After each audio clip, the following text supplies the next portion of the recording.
Hello friends, success with MVS classes में आपका स्वागत है। तो हम पॉलिटी के कार्यपालिका के टॉपिक के बारे में पिछली क्लास में हमने डिस्कस किया था कि और कार्यपालिका में जो मंत्रियों का हमने डिस्कस किया था कि मंत्रियों के कितने प्रकार होते हैं। तो पिछली क्लास में हमने देखा था कि मंत्रियों के हमने कैबिनेट मंत्री, राज्य मंत्री स्वतंत्र प्रभार के बारे में डिस्कस कर चुके थे।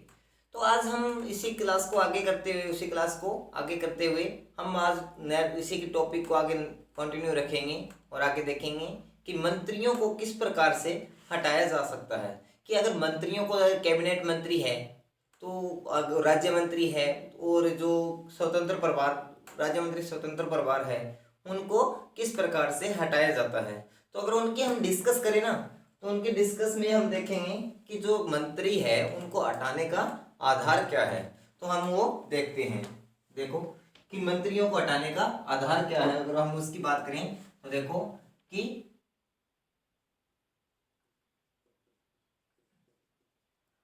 मंत्रियों को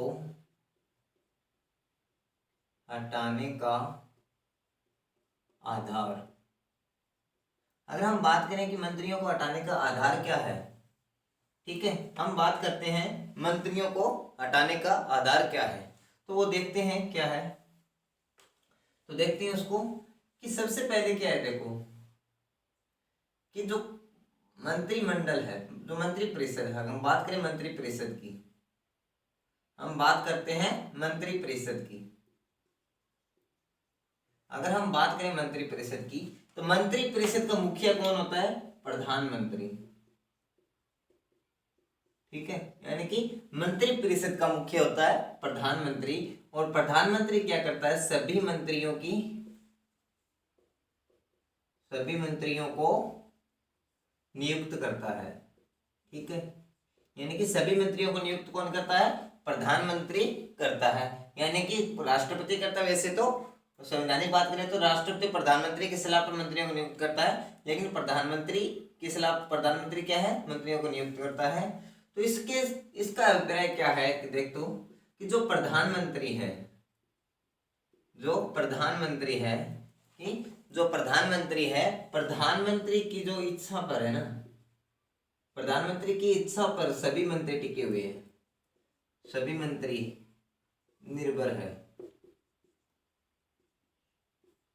ठीक है, यानी कि प्रधानमंत्री की इच्छा पर सभी मंत्री क्या है? निर्भर है। अगर प्रधानमंत्री चाहे, तो क्या है कि जो मंत्री है, जो बाकी मंत्री है, उनको क्या है, उनके पद से क्या कर सकता है? हटा सकता है। ठीक है, पहला बात तो ये है कि जो मंत्रिपरिषद है, जो मंत्रिपरिषद में जो मंत्री है, वो कि उस मंत्रिपरिषद का मुखिया कौन है? उसका प्रधान या मुखिया की बात करें तो वो है प्रधानमंत्री।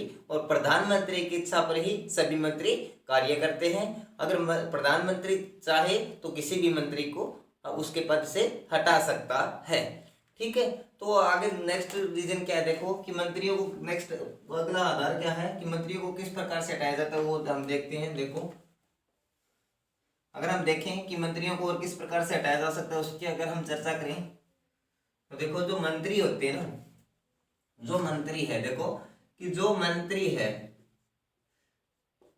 मंत्रियों को किस प्रकार से हटाया जा सकता है। तो इसके लिए क्या है, एक कानून है जिसमें उल्लेख किया गया है। और वो कानून कौन सा है? देखो, जनप्रतिनिधित्व अधिनियम,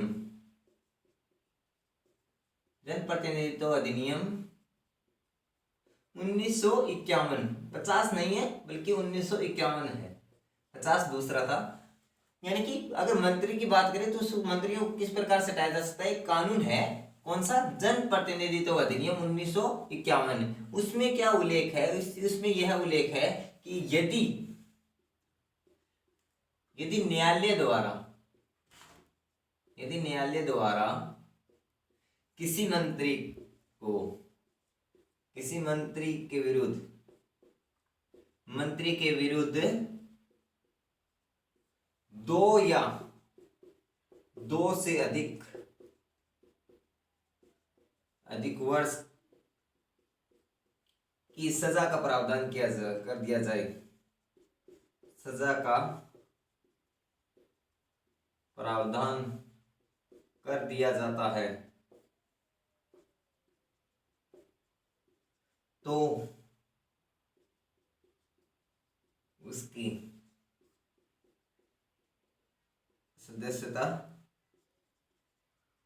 समाप्त हो जाती है।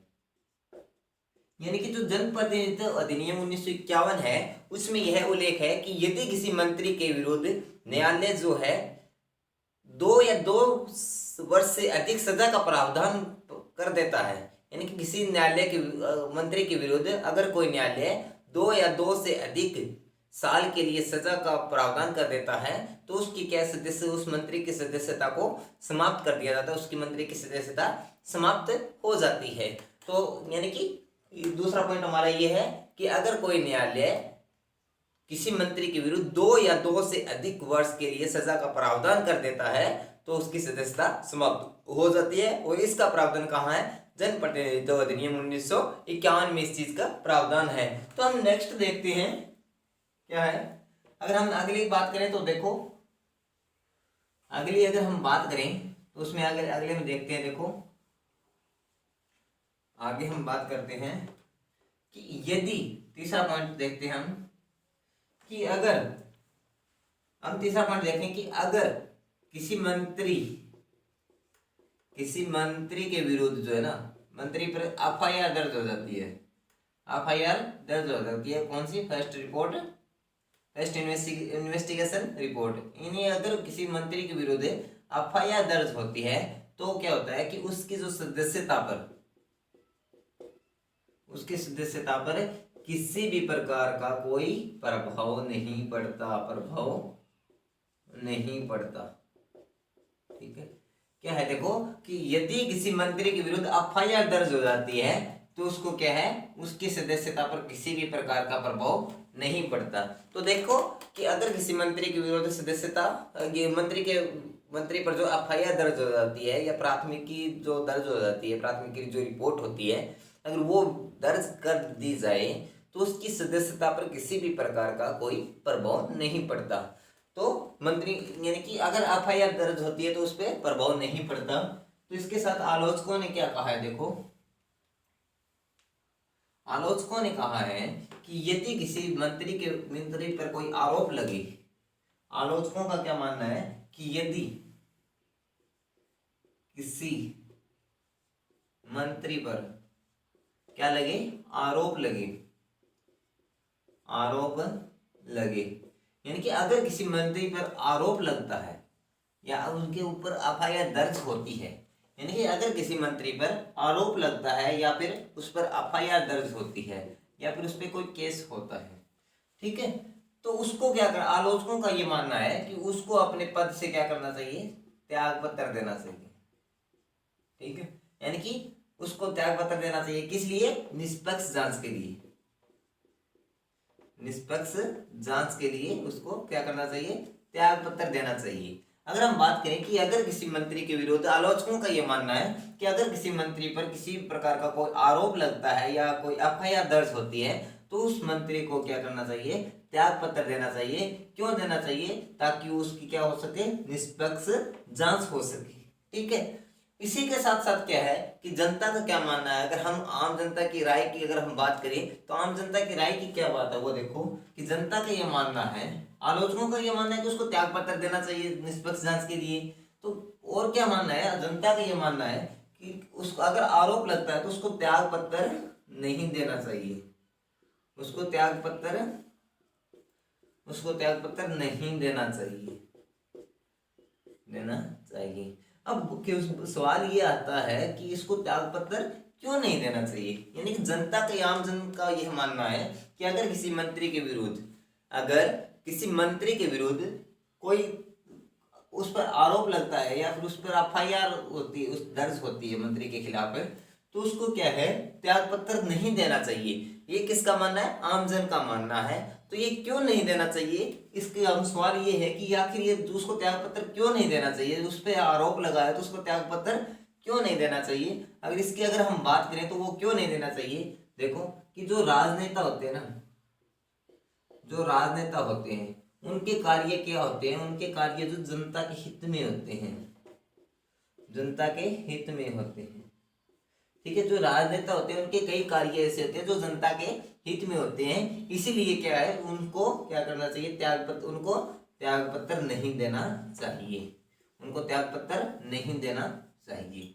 ठीक है, अगर हम बात करें कि अगर नेक्स्ट पॉइंट हम देखा है कि अगर किसी मंत्री के विरुद्ध आरोप लगता है, मंत्री पर आरोप लगता है, तो आम जन का ये मानना है कि उसको त्याग पत्र नहीं देना चाहिए। सवाल ये है कि उसको त्याग पत्र क्यों नहीं देना चाहिए, तो वो क्यों नहीं देना चाहिए, देखो कि जो राजनेता होते हैं उनके जो कई ऐसे कार्य होते हैं जो जनता के हित में होते हैं, कई ऐसे कार्य होते हैं, कई ऐसे कार्य जो किसके हित में होते हैं, जनता के हित में होते हैं, इसलिए उसको क्या करना चाहिए, त्याग पत्र नहीं देना चाहिए। ठीक है, तो इसी के साथ क्या है कि हमारी मंत्रिमंडल कंप्लीट होती है, जो मंत्री परिषद की हम चर्चा कर रहे थे पिछले लेक्चर में, तो इसी के साथ हमारी ये मंत्रिमंडल कंप्लीट होती है। ठीक है, और हम नेक्स्ट टॉपिक, नए टॉपिक की तरफ बढ़ते हैं, और नया टॉपिक है हमारा राष्ट्रपति। तो राष्ट्रपति के कुछ डिस्कस कर लेते हैं, और उसी को भी आगे कंटिन्यू रखेंगे नेक्स्ट वीडियो में। तो देखते हैं आगे हम हमारा नया टॉपिक स्टार्ट करते हैं। हमारे यहाँ पर मंत्री जो कार्यपालिका है, कार्यपालिका यहाँ पर कंप्लीट हो गई है। कार्यपालिका में मंत्री परिषद का पढ़ लिया था, कैबिनेट मंत्री, राज्य मंत्री, स्वतंत्र प्रभार, और उनको मंत्रियों को हटाने का आधार क्या क्या होते हैं वो हमने इसमें डिस्कस कर लिया है। तो आगे हम बढ़ते हैं, नए टॉपिक की तरफ बढ़ते हैं। नए टॉपिक आज स्टार्ट कर देते हैं, और उसको कंटिन्यू हम आगे के लेक्चर में रखेंगे। हम नए टॉपिक स्टार्ट करते हैं अभी, उसको कंटिन्यू हम आगे के लेक्चर में रखेंगे। इसलिए क्या है कि कोई भी लेक्चर जो है मिस मत करना, क्योंकि मिस करोगे तो क्या होगा, नुकसान। ठीक है, तो आज का हमारा नया टॉपिक है राष्ट्रपति। क्या है, राष्ट्रपति। तो राष्ट्रपति के बारे में हम आज डिस्कस करेंगे नए टॉपिक के बारे में कि राष्ट्रपति क्या है, राष्ट्रपति का निर्वाचन किस प्रकार से होता है, राष्ट्रपति के कार्य क्या होते हैं, राष्ट्रपति के पास शक्तियां क्या क्या होती हैं, संविधान में क्या प्रावधान है इसका, व्यवहारिक रूप में क्या हो रहा है।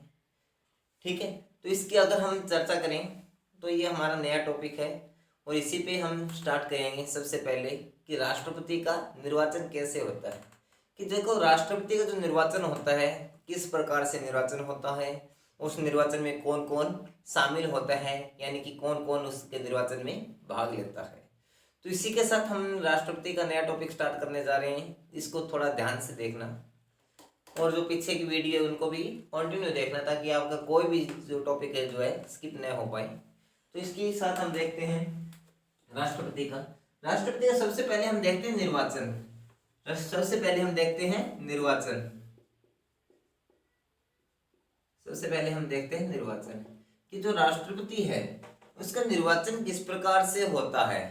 तो देखो कि अगर निर्वाचन करना है, जिस प्रकार से, अगर हम एक साधारण सी बात करो उदाहरण के रूप में, जिस प्रकार से लोकसभा के चुनाव होते हैं, लोकसभा के चुनाव में क्या है कि सभी जनता क्या लेती है, भाग लेती है। ठीक है, यानी कि देश की सभी जनता जिसकी उम्र 18 वर्ष या 18 वर्ष से अधिक है, जो मतदान करता है, उसको वो क्या करते हैं, सभी मतदाता क्या करते हैं, लोकसभा चुनाव में भाग लेते हैं। तो अगर हम बात करें कि बात इसी की भी हो रही है कि जो निर्वाचन है, इस राष्ट्रपति का जो चुनाव होता है, तो उसमें भी तो कोई भाग लेता होगा। तो उसमें कौन भाग लेता है, क्या जनता भाग लेती है? अगर जनता भाग नहीं लेती तो कौन भाग लेता है? तो इसके लिए क्या प्रावधान है, तो उसकी अगर हम चर्चा करें तो हम सबसे पहले देखते हैं जो राष्ट्रपति के निर्वाचन में जो भाग लेता है, जिसको हम बोलते हैं अगर निर्वाचन मंडल, कि निर्वाचन मंडल की डिस्कस करते हैं। तो निर्वाचन मंडल क्या है, कौन कौन उसमें शामिल होते हैं, उसको हम देखते हैं। देखो, अगर हम बात करें निर्वाचन मंडल की, तो देखो निर्वाचन मंडल की अगर हम बात करते हैं तो निर्वाचन देखते हैं, इसमें हम बात करते हैं निर्वाचन मंडल की। कि जो निर्वाचन मंडल है वो कौन है। ठीक है, जो निर्वाचन मंडल है, तो निर्वाचन मंडल में कौन कौन भाग लेते हैं उसकी अगर हम बात करें तो पहला पॉइंट देखो कि जो लोकसभा है और जो राज्यसभा है, ध्यान से देखो, साथ में ले रहा हूँ लोकसभा और राज्यसभा दोनों को, कि जो लोकसभा है और राज्यसभा है, इनके क्या है, निर्वाचित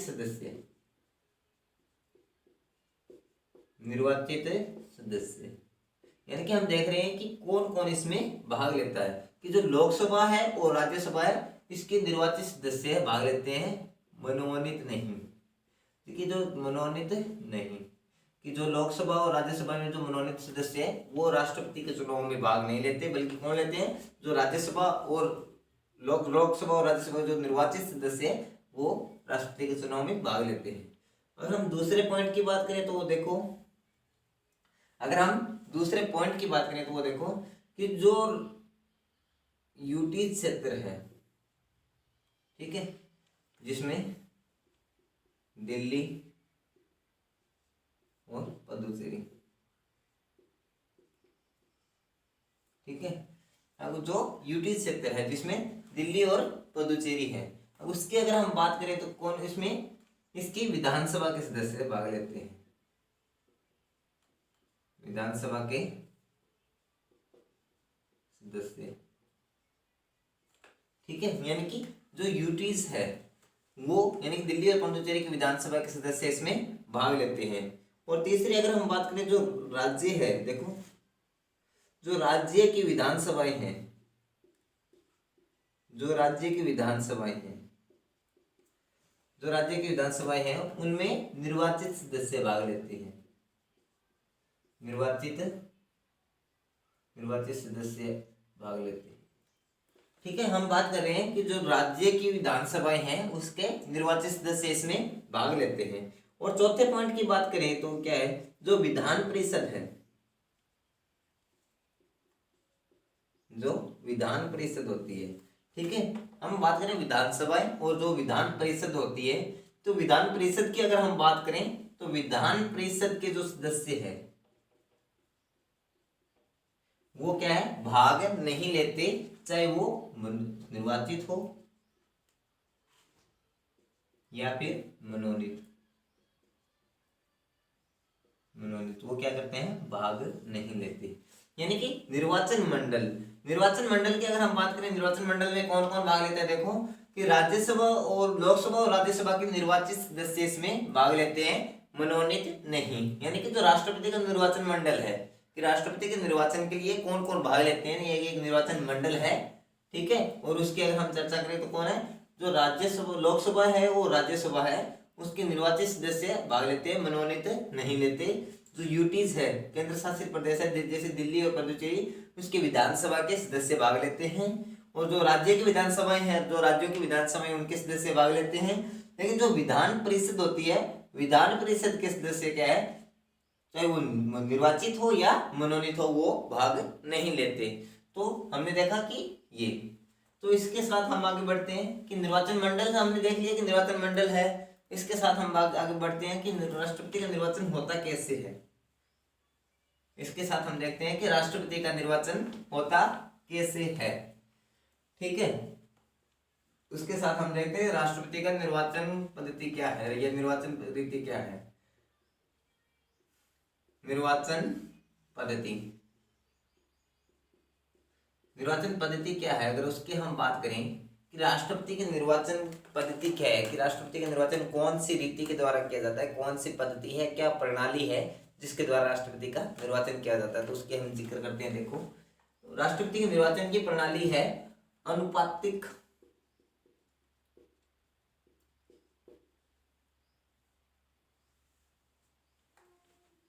मतदान की एकल संक्रमणीय प्रणाली। कि कौन सी प्रणाली है, अनुपातिक मतदान की एकल संक्रमणीय प्रणाली, यानी कि अनुपातिक मतदान की एकल संक्रमणीय प्रणाली। यानी कि हम देखते हैं, देखो कि अगर हम ये जो प्रणाली है उसको समझने के लिए सबसे पहले हम इसके टुकड़े कर लेते हैं। इसका मतलब क्या है, तो सबसे पहले हम देखते हैं अनुपातिक, यानी कि अनुपातिक का मतलब क्या होता है, रेशो, ठीक है। यानी कि अनुपातिक का क्या मतलब होता है, रेशो। जिस प्रकार से रेशो में यानी कि डिवाइड करना, मतलब कि जिस प्रकार से अगर मेरे पास 10 पेन है और मेरे सामने 10 स्टूडेंट्स बैठे हैं, तो उनको हम अगर मैं अनुपात में पेन दूंगा, कितने पेन दूंगा, 2-2 अनुपात दूंगा, यानी कि समानता स्थापित करूंगा उनमें। तो यानी कि अनुपातिक मतदान की एकल संक्रमणीय प्रणाली, ठीक है, यानी कि एकल सिंगल वोटिंग सिस्टम होता है ये सिंगल वोटिंग सिस्टम है। तो इसी को आगे बढ़ते हैं कि आखिर इस प्रणाली का उपयोग क्यों किया जाता है। अगर उसको हम देखें तो क्या है, देखो कि जो राज्य की विधानसभाएं होती है, जो राज्य है, राज्य की विधानसभाएं जो होती है, जो राज्य की विधानसभाएं हैं उनमें समानता स्थापित करने के लिए, समानता स्थापित करने के लिए, समानता स्थापित करने के लिए किसका प्रयोग किया जाता है, अनुपातिक इस प्रणाली का प्रयोग किया जाता है। ठीक है, हम बात करें अनुपातिक मतदान की एकल संक्रमणीय प्रणाली, यानी कि इसका मतलब क्या है कि जो राज्य विधानसभाएं हैं, जो राज्य की विधानसभाएं हैं उनमें समानता स्थापित करने के लिए क्या किया जाता है, यानी कि जो राज्य की विधानसभाओं में समानता स्थापित करने के लिए अनुपातिक मतदान की एकल संक्रमणीय प्रणाली का प्रयोग किया जाता है। यानी कि इसका उद्देश्य क्या है, अगर हम बात करें कि अनुपातिक मतदान की जो एकल संक्रमणीय प्रणाली है, सिंगल वोटिंग जो सिस्टम है, इसका उद्देश्य क्या है, इसका उद्देश्य है कि जो राज्य है यानी जो हमारे राज्य है उनकी जो विधानसभाएं हैं उनमें क्या है, समानता स्थापित करने के लिए, इस प्रत्येक राज्य की विधानसभाओं के मूल्य में समानता स्थापित करने के लिए इस प्रणाली का प्रयोग किया जाता है। तो इसको आगे आगे देखते हैं, जो विधानसभाएं हैं, आगे हम देखते हैं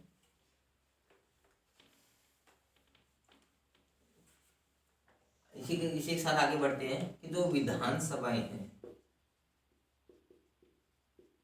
विधानसभाओं के जो मत मूल्य है, मत मूल्य में समानता,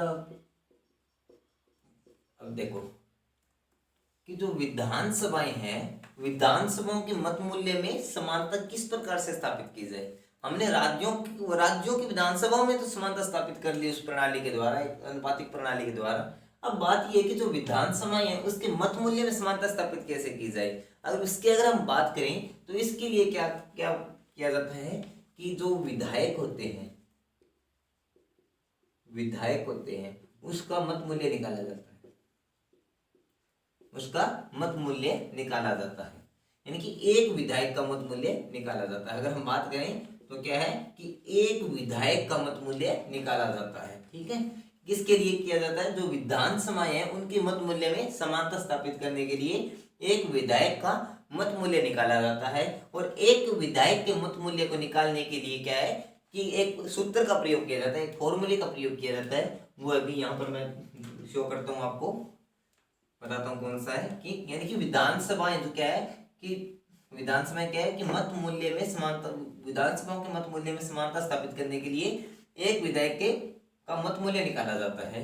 और वो मत मूल्य कैसे निकाला जाता है वो देखो, हम बात करें कि मत मूल्य कैसे निकाला जाता है, हम बात करें कि मत मूल्य कैसे निकाला जाता है तो उसके लिए एक सूत्र का प्रयोग किया जाता है।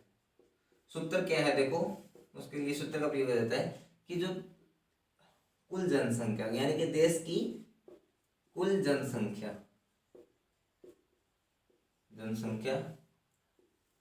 इसके अपॉन में क्या देखो, इसके नीचे डिवाइड में है जो कुल निर्वाचित सदस्य है, विधानसभाओं के निर्वाचित सदस्य, यानी कि विधानसभा के कुल निर्वाचित सदस्य गुणा में 1/1000, यानी कि उसका फॉर्मूला देखो कि एक सूत्र जो है कि एक विधायक का मत मूल्य कैसे निकाला जाता है कि राज्य देश की कुल जनसंख्या, इसके अपॉन में क्या है कि विधानसभा जो क्या है उसके कुल निर्वाचित सदस्य गुणा में 1/1000। ठीक है, ये फॉर्मूला है, इसको आप नोट कर लीजिए कि एक विधायक का मत मूल्य कैसे निकाला जाता है, तो ये फॉर्मूला है। ठीक है, तो आज हमने राष्ट्रपति का देखा है कि निर्वाचन कैसे किया जाता है, कि निर्वाचन मंडल क्या क्या है, निर्वाचन मंडल में किस किस को शामिल किया जाता है वो हमने देखा है। तो उसके अगर हम बात करें तो राष्ट्रपति के निर्वाचन मंडल में किसको शामिल किया जाता है तो हमने देख लिया, और राष्ट्रपति के चुनाव के लिए किस प्रणाली का प्रयोग किया जाता है वो हमने देख लिया। आगे एक विधायक का मत मूल्य निकालने के सूत्र भी देख लिया। तो इसी क्लास को हम कंटिन्यू रखेंगे, ठीक है, और इसी टॉपिक को हम आगे कंटिन्यू रखने के लिए नेक्स्ट क्लास में मिलेंगे। तो नेक्स्ट क्लास भी जरूर देखना, उस क्लास को भी जरूर देखना। और अगर आपका कोई भी सुझाव हो तो नीचे जो है कमेंट बॉक्स में हमें ज़रूर बताना। थैंक यू, धन्यवाद।